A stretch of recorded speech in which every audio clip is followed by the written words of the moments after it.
The gentlewoman yields.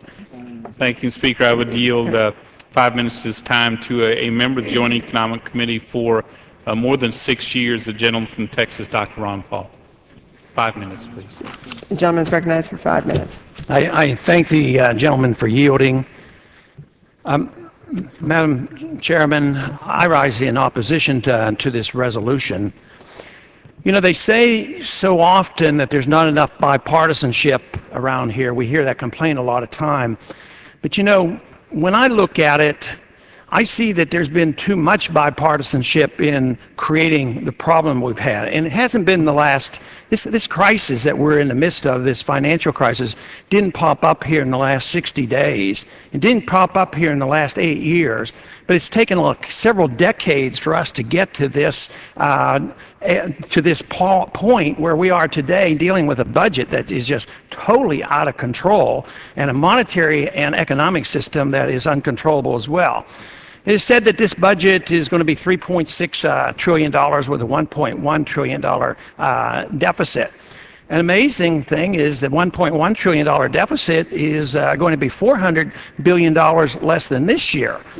I'll wait and see if that really comes out, because that probably won't work out that way. Matter of fact, characteristically, the statistics that we hear when we talk about the budget are never reliable, especially when you're in a recession. In a recession, nobody can predict the revenues. The revenues are going to be a lot lower, and the expenditures are going to be a lot higher.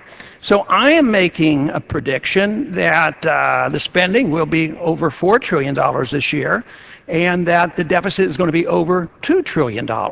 And that the picture that we are looking at today is much worse than we're willing to admit. Matter of fact, I think the problems we face today is not so much a budgetary problem. It's much different than that. I think we talk a lot about the budget, and just think how many hours we've talked about it today. But the budget and the deficit is a symptom of something much more serious. And that is, what have we allowed our government to become? I think it has been the loss of respect by us here in the Congress to understand and take seriously Article 1, Section 8. If we did that, we wouldn't be doing all these things that we're doing. If we understood the 10th Amendment, we wouldn't be doing all this. We wouldn't have a deficit. If we understood monetary policy, we wouldn't have a monetary system that encourages all this, that gets us off the hook. Because conservatives like to spend a lot of money, and liberals like to spend a lot of money, and they don't have to worry. We raise taxes, we borrow it, and we do it, and we've been doing it for decades and getting away with it, but it's coming to an end, because we've always been dependent on the Fed to come in and monetize the debt. Now, have they backed off in any way? No, they're expanding it. Not only do they buy in the market, they're buying it directly from the Treasury. They're only encouraging us to do even more of this. We have endorsed, as a Congress and as a people, a welfare warfare state. And that is not part of what America is supposed to be. And it encourages the spending and the borrowing and the deficits and all the inflation. And we take, for instance, we're supposed to get a lot of change with the new administration. One thing I was hoping about is that they might look at this overseas wild expending and the expansion of the war going on in the Middle East.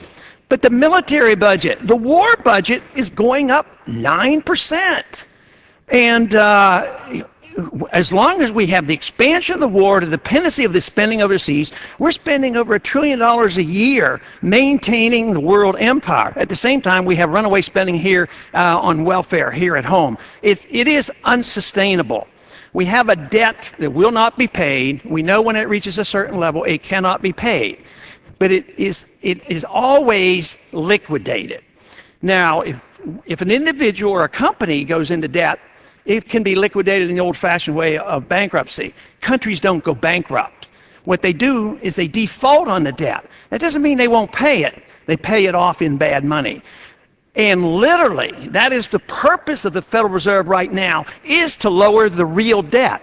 So if you destroy 50% of the value of the dollar in the next year or two, the real debt has gone down 50%. Literally, the Federal Reserve Board is praying for, encouraging inflation to lower the real debt because it can't be sustained. But who does that hurt? It hurts the people who save. The people who save get 1% on their earnings, and we tax the little bit they get, and the people who are doing the right thing are being punished the most. So the ones who live beyond their means get bailed out. And it's a very bad system that we have, and we have to decide what the role of government ought to be. You know, we do blame the banks, we blame the business people and everybody, but you know, I have a lot of people who come to my office and they say, cut his, cut here, but don't cut my program. So we have to decide as a people, what should the role of government be? And if we think the role of government is going to be and should be the policeman of the world and to run the welfare state, Time has expired. this budgetary problem will never be solved. Gentleman is recognized for 30 seconds. I thank you for yielding. And let me just close by saying that the greatest danger I see right now is the placing of the blame for the crisis what we're in is that we had too much freedom. Too much capitalism, not enough regulation. And they did this in the 30s, they're doing it even more now. Instead of saying that we overspent, overtaxed, overregulated, we have lost our confidence, and if we don't change that attitude, and if we accept this notion, accept international regulation, believe me, we're in big trouble. We'll lose our freedoms, we'll lose our sovereignty as well.